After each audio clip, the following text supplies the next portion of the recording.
Hi friends, ఈరోజు అయితే నేను చేపల పులుసు చేస్తున్నాను. చేపలు తీసుకొని కొంచెం పసుపు, కొంచెం సాల్ట్ వేసుకొని బాగా రుద్దుకోవాలండి, కలుపుకోవాలి. కలుపుకున్న తర్వాత కడుక్కోవాలి వాటిని నీట్గా. మొత్తం స్మెల్ అనేది మొత్తం పోతుంది అన్నమాట. కడుక్కున్న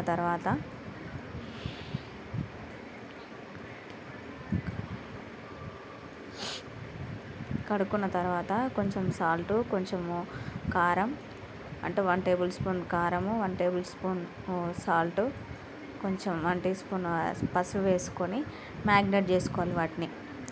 నేనైతే యూట్యూబ్కి కొత్త అండి, నాకు కొంచెం మాట్లాడడం సరిగా రాదు. తప్పులు ఏమైనా ఉంటే క్షమించండి.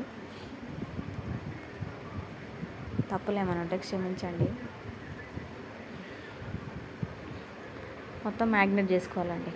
ఇప్పుడు నేను చూపించే విధంగా మ్యాగ్నేట్ చేసుకోవాలి. మొత్తం ముక్కలకు అంటించుకునేలాగా, ముక్కలకు పట్టేలాగా కలుపుకోవాలి మంచిగా.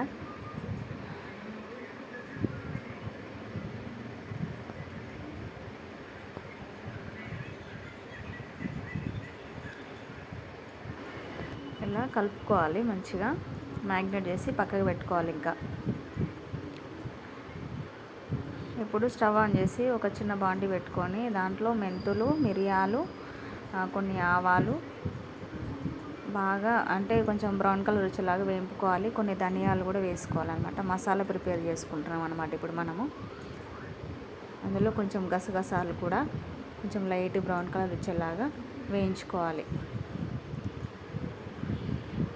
ఇప్పుడు స్టవ్ పైన ఒక ఎండు కొబ్బరి ఉంటుంది కదండి, ఒక ఎండు కొబ్బరి ముక్క, ఒకటి ఆనియను ఇవి మనం కాల్చుకోవాలన్నమాట. కాల్చుకున్న తర్వాత వీటిని మిక్సీ జార్లో వేసి ఎండు కొబ్బరి, ఆనియన్స్, కాల్చుకునే ఆనియన్స్, మళ్ళీ ఇంకా అందులో వెల్లిపాయలు, ఇంకా అందులోను కొంచెం అల్లం వెల్లుల్లి గడ్డలు ఉంటాయి కదా, అవి వేసుకొని మిక్సీ పేస్ట్ చేసుకోవాలన్నమాట. వాళ్ళ పేస్ట్ చేసుకోవాలి. మొత్తం చేసుకున్న తర్వాత ఇలా మొత్తం మంచిగా మెత్తగా పేస్ట్ చేసుకోవాలన్నమాట. తర్వాత ఈ ధనియాలు అవన్నీ ఉన్నాయి కదా, అవన్నీ పేస్ట్ చేసుకొని అట్లా పెట్టుకోవాలి. తర్వాత కొంచెం గరం మసాలా ఉంటుంది కదండి, మనం దంచిన మసాలా ఉంటుంది, అది కూడా దాంట్లోనే కలిపేసుకోవాలి. ఆ మసాలా దాంట్లోనే కలిపేసుకోవాలి. అలా కలిపేసుకున్న తర్వాత ఒక బాండీ పెట్టుకొని, స్టవ్ ఆన్ చేసుకొని ఒక బాండీ పెట్టుకొని దాంట్లో కొంచెం తగినంత ఆయిల్ పోసుకొని ఆనియన్స్, పచ్చిమిర్చి, జీలకర్ర, కొన్ని మెంతులు, కొన్ని మనం ఆల్రెడీ మసాలాలు వేసినాం కాబట్టి కొన్ని వేసి బాగా వేయించుకోవాలి. వేయించుకున్న తర్వాత కొంచెం బ్రౌన్ కలర్ వచ్చిన తర్వాత మనం ఇందాక పేస్ట్ చేసుకున్న కొబ్బరి, ఆనియన్, అల్లం వెల్లుల్లి పేస్ట్ ఉంది కదా, అది వేసుకొని కలుపుకోవాలి. పచ్చి వాసన పోయేదాకా కలుపుకోవాలి. మంచిగా బ్రౌన్ కలర్ వచ్చేలాగా పచ్చి వాసన పోయిందాకా కలుపుకోవాలి. అందులో కొంచెం పసుపు వేసుకోవాలి. కొంచెం పసుపు వేసుకొని కలుపుకోవాలి. ఇందులో నేను మామిడికాయ చేపల పులుసు చేస్తున్నానండి. 2 మామిడికాయలు తీసుకొని పొడుగు అలా కట్ చేసుకొని అందులో వేసేసుకోవాలి. అందులో వేసుకొని కలుపుకోవాలి. ఒక 1 మినిట్ ఉడికించుకుంటే సరిపోతుంది.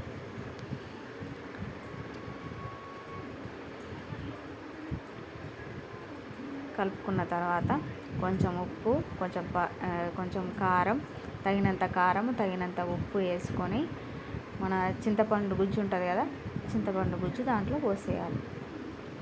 పోసి ఇట్లా కొన్ని వాటర్ వేసుకొని మసల పెట్టుకోవాలి. ఇంకా బాగా మసులుతుంది కదా, మనం ఇందాక మ్యాగ్నేట్ చేసుకున్న చేపలు ఉన్నాయి కదండి, ఆ మ్యాగ్నేట్ చేసుకున్న చేపలు అందులో వేసేసేయాలి.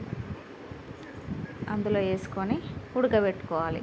ఒక 5 మినిట్స్ 10 మినిట్స్ ఉడకబెడితే చాలండి. ఎందుకంటే చేపలు తొందరగా ఉడికిపోతాయి అన్నమాట.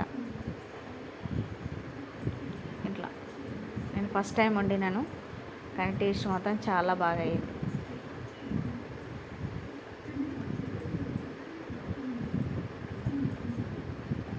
ఉడికించుకోవాలి. ఇంకా ఒక 5 మినిట్స్ ఉడికించుకున్న తర్వాత ఉడికించుకొని మూత పెట్టుకోవాలి. తర్వాత ఇక మూత తీసి చూసేసరికి చూడండి మామిడికాయ ముక్కలు, చేపల ముక్కలు ఎలా ఉడికిపోయాయో. ఇప్పుడు ఏం చేయాలంటే మనము మసాలాలు మిక్సీ పట్టుకొని పెట్టుకున్నాం కదండి, ఆ మసాలా పౌడర్ దాంట్లో వేసేసేయాలి. లాస్ట్కి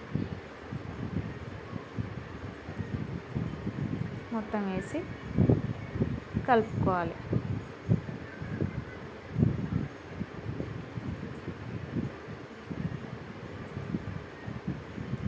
వేసి కలుపుకొని ఒక